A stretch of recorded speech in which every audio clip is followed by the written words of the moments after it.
네, YTN 라디오 이재현의 뉴스 정면 승부 3부 순서 시작합니다. 화요일 이 시간에는 민주당은 비상중이라는 순서가 마련되어 있는데요. 함께해 주실 최재성 전 청와대 정무수석 전화 연결돼 있습니다. 최 의원님 안녕하세요. 안녕하세요. 네, 자 윤석열 대통령의 첫 외교 무대 데뷔와 관련한 얘기부터 좀 시작해 보도록 하죠. 나토 정상회의 일정이 이제 공식적으로 시작이 됐는데요. 가장 중요한 일정이라면은 아무래도 4년 9개월 만에 열리는 한미일 정상회담이 아닌가 싶습니다. 자, 어떤 얘기들이 오고 갈까요? 우선 한미일 정상회담 시간이 이제 30분 정도로 예정되는 걸로 알려졌어요. 예, 그렇죠. 그래서 30분 동안 무슨 얘기를 할 수 있을지, 그렇다면은 일종의 이제 3일 4년 9개월 만에 상견례를 예. 다시 이제 하는 자리다 하나 하고, 예. 그 다음에 이제 좀 주의해야 될 워딩이, 주목해야 될 워딩이, 상징적인 워딩들이 나오겠지만요. 네.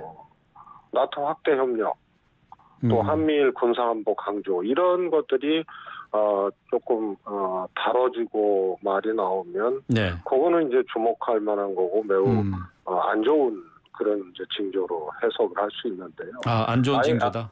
그렇습니다. 예. 네. 이번에 이제 나토가 왜 아세안 국가, 호주, 뉴질랜드, 일본, 한국을 초청을 했는지, 예. 그 이후부터 우리가 좀 분석을 해봐야 되거든요. 예. 그러니까 한마디로 이제 중국, 러시아에 대해서 안보 플러스 경제 위협에 대응하는 그런 회의예요. 예. 그래서 이 아태 지역으로 나토 활동을 확대하는 것을 포함하는 예. 전략 개념을 채택할 가능성이 높거든요. 그러니까 아시아 국가 중에 일본, 호주, 한국, 뉴질랜드를 초청을 한 거란 말이죠.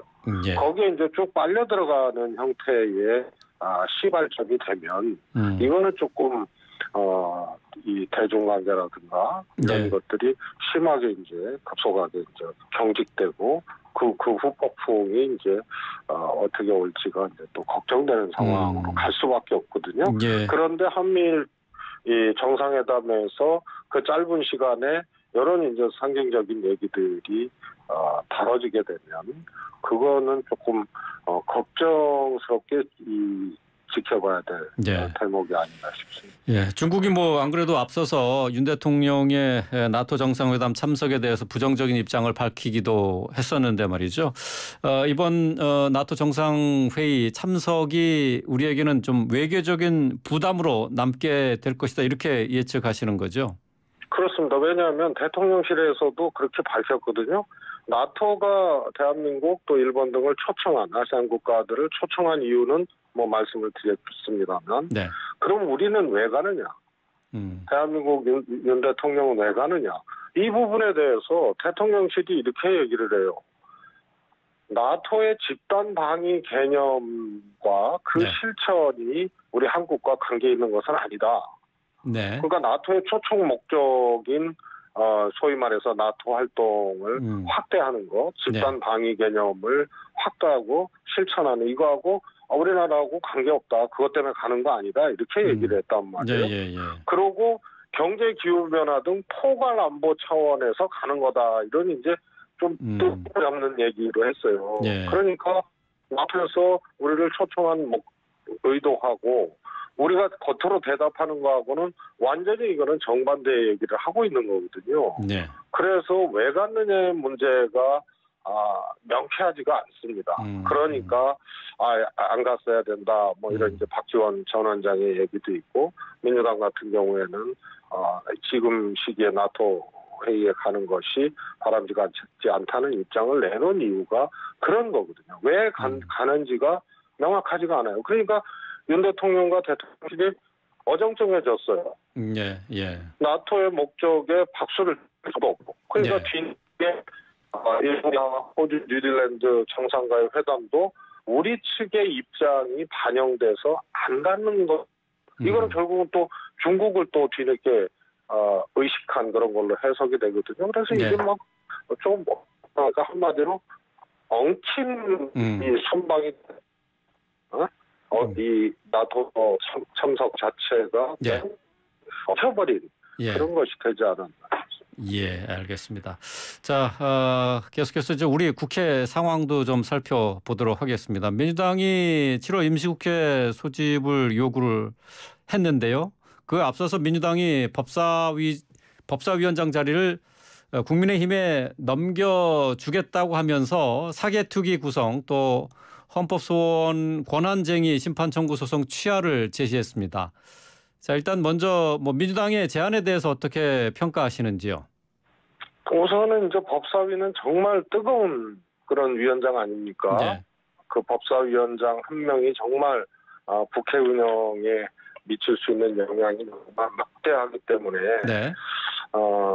이 항상 법사위원장 자리를 놓고 줄다리기를 해왔는데요. 그거를 먼저 민주당에서 이렇게 놓았다는 것은 평가를 해줘야 됩니다. 네. 그리고 예. 지금 민생 또 특히 경제 상황이 지금 매우 이제 비상한 상황에서 민주당이 그렇게 한 거는 좀 평가를 해줘야 된다. 그러면 이 여당인 국민의힘도 여당답게 이것을 응대를 해야 됩니다. 네. 그런데 아직도 야당처럼 하고 있어요.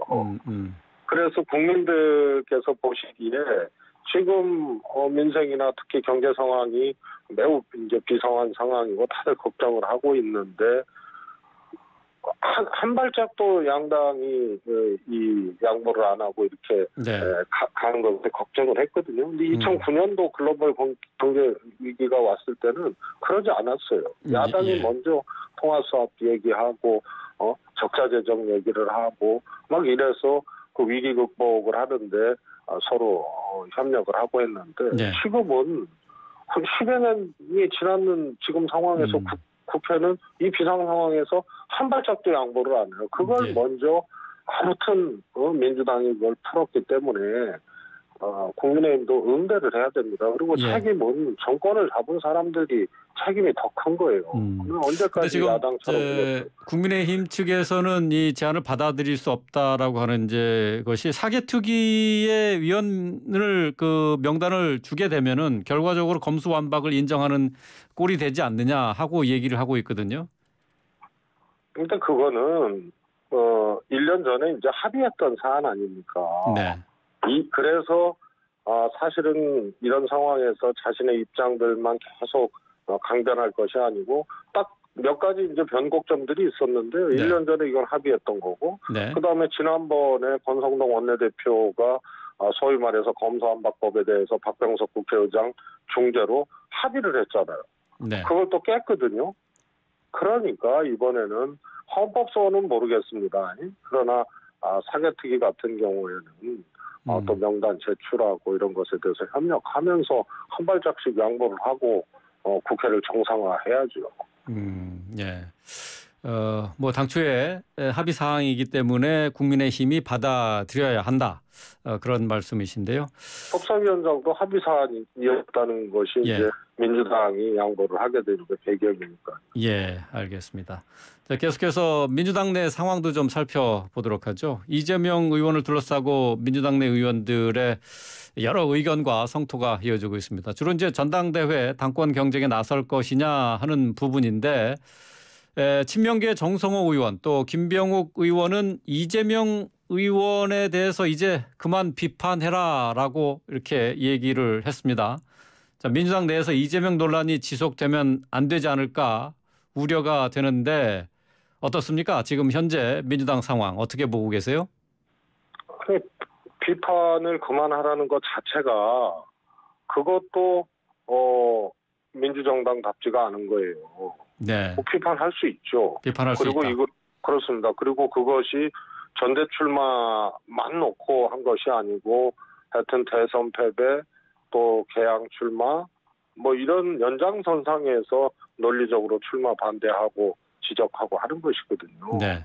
그래서 그런 주장은 있을 수가 있어요. 그거 자체를 그만해라 말아라 하는 것도 사실은 온당치 않은 얘기들이고요. 그러나 저는 좀 다르다고 봐요. 개항을 공천 같은 경우에는 정당의 이름으로 공천을 줘서 국민들의 판단을 구하는 거거든요. 예.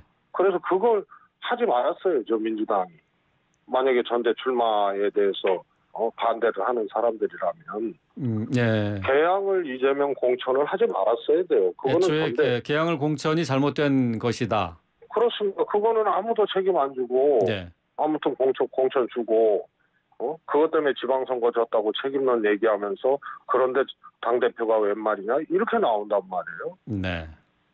그리고 국민들은 그것이 총선 당대표고 대선 이후에 새로운 세력 질서 재편 과정의 경쟁이라고 그렇게 생각을 하는 거. 그 외피를 그렇게 책임론으로 씌운 거란 말이에요. 거기는 네. 개항을 출마 자체를 막아내지 못한 그런 정당의 책임도 있는 거고요. 당대표는 당내 선거 아닙니까? 당의 대표를 뽑는 거라서. 네. 그래서 그거는 공천의 과정을 거치지 않는 거예요. 그래서 출마하는 것 자체에 대해서 원천적으로 불가하다라고 얘기하는 거는 주장은 할 수 있지만은 사실 그것이 이 온당한 얘기로 또 볼 수가 없는 거죠. 그래서 출마하지 말아라라고 비판하는 것에 대해서 그만하라는 것은 그건 잘못된 얘기지만 예.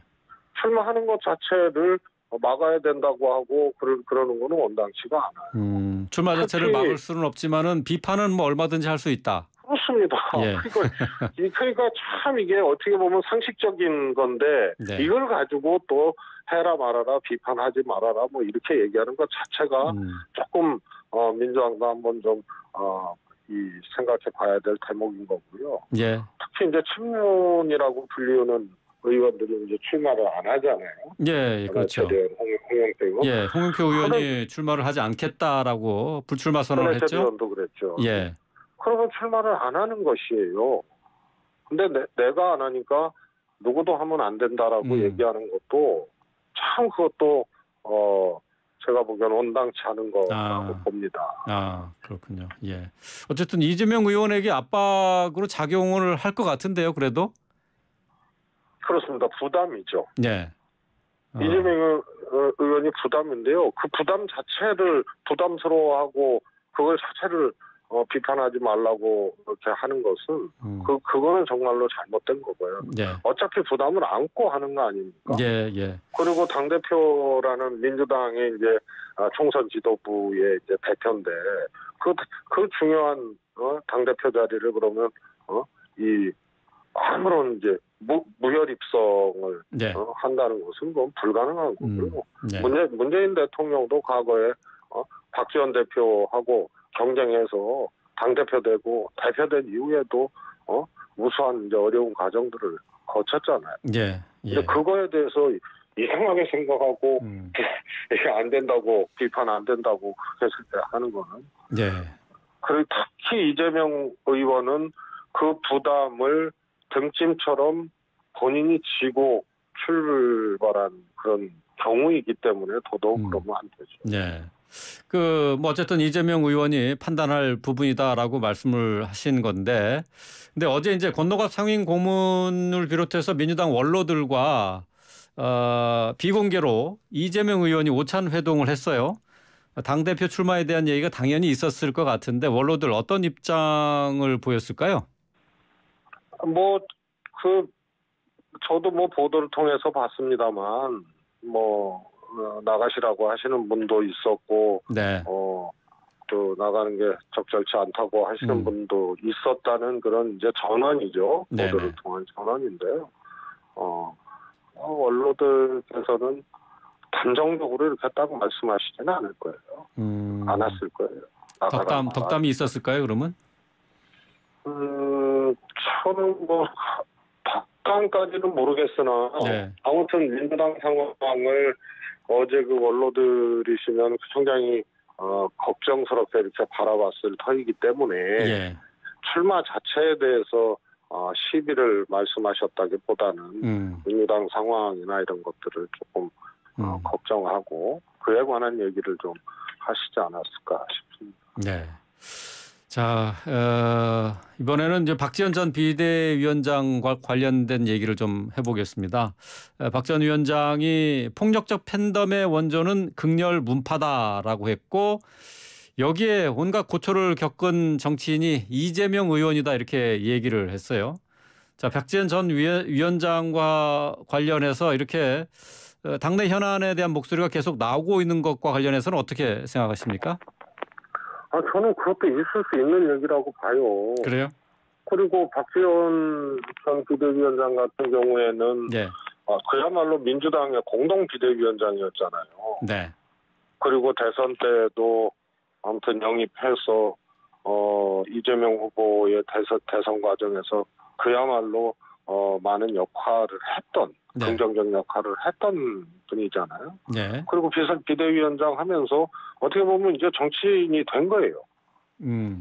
그래서 자기 견해나 정견들을 이야기하고 주장하는 것은 하나도 이상할 게 없습니다. 예. 근데 이제 박 전 위원장이 친문계 의원들을 겨냥한 공격을 계속하고 있어서 이원욱 의원 같은 경우에는 박 위원장이 최고위원 하고 싶어서 이러는 것 아니냐 하고 비판을 하기도 했거든요. 네. 그럴 수도 있겠죠. 예를 들어서 박지원 위원장 같은 경우에는, 조금 뭐랄까, 양난이라 그럴까요? 어떤 정책 선택이 마땅치 않은 상황이거든요. 예. 우선은, 의원이 아니잖아요. 예, 예. 그러니까, 활동할 수 있는 이제 정치적 공간들이, 사실은 없는 상태거든요. 네. 그런데 전당대회가 이제 다가오잖아요. 네. 그러면 출마할지 말지를 만약에 고민을 한다면 출마를 해야 돼요. 그런데 출마해가지고 과연 될 수 있을까? 이 문제가 또 남아있거든요. 예, 예. 왜냐하면, 소위 말해서 박지원 위원장에 대한 이 반대 이 분위기도 녹록치가 않잖아요. 네, 예. 그래서, 굉장히 지금 선택하기 조금, 까다로운 상황이 자신한테 있다 이렇게 보여지거든요. 예. 그래서 박지원 위원장이 출마를 하면 뭐가 문제입니까? 뭐가 있어? 예. 그것을 그냥 출마하기 위해서 최고위원 출마하기 위해서 이러는 거 아니냐? 이거는 좋은 비유는 아닌 것 같습니다. 예, 예, 알겠습니다. 자, 아까 잠시 언급을 해주셨습니다만은 민주당의 이제 홍영표 의원이 전당대회 불출마 선언을 했고요. 앞서서 이제 전해철 의원도 불출마하겠다고 얘기하지 않았습니까? 이런 상황에서 이제 이재명 의원에게 압박으로 작용할 수 있다라고 이제 보셨는데, 하지만 선택은 이재명 의원에게 있다 이렇게 또 덧붙이셨어요. 자, 그렇습니다. 이 상황에서 전당대회 출마 강행할 것으로 보십니까? 어떻습니까? 저는 이미 한 달포 전에요. 네. 그러니까 한 달 전에 개항을 보궐선거 끝나고 네. 100% 출마한다 이거. 예, 물론 그렇게 말씀하셨죠. 예, 그렇게 얘기를 했고요. 예. 출마하면은 당연히 가장 대표될 가능성이 높다 그렇게 말씀을 드렸고요. 그리고 이미 그거는 저는 100% 확실하다고 보는데 출마는 출마의 시기를 오히려 조금 땡길 거다. 출마 선언 시기가 좀 당겨질 것이다. 예. 저희 민주당이 17일인가부터 후보 등록이거든요. 예. 1월 17일. 그러니까 한 20일 정도 남은 거지요. 네. 그런데 통상 이제 정기전대는 조금 일찍 출마 선언들을 하는데 이번에는 정치 일정이 대통령 선거, 지방선거, 그다음에 전당대회 이렇게 빡빡하게 연이어져 있기 때문에 정기 전당대회라고 느껴지기 어려울 정도로 굉장히 급박한 일정이에요. 예. 그래서 통상 보름 전, 한 달 전 출마 선언을 했는데 왠지 이거는 어떻게 보면 임시 전당대회 같은 그런 느낌이 든단 말이에요. 스케줄상. 예. 그래서 보통은 이런 경우에 이제 목전 후보 등록 아주 직전에 출마 선언을 하고 그럴 텐데 이재명 후보는 아마 7월 초에 하지 않을까 싶습니다. 7월 초에 당권 도전 선언한다. 7월 초로 7월 4, 5, 6 이 즈음으로 보고 지금 제가 보기에는 스텝을 밟는 거거든요. 예, 알겠습니다. 자, 이재명 의원에게 당권 도전의 방향은 이미 정해져 있다. 그런 얘기가 되겠네요. 예, 오늘 말씀 여기까지 듣도록 하겠습니다. 말씀 잘 들었습니다. 감사합니다. 예, 지금까지 최재성 전 청와대 정무수석과 함께했습니다.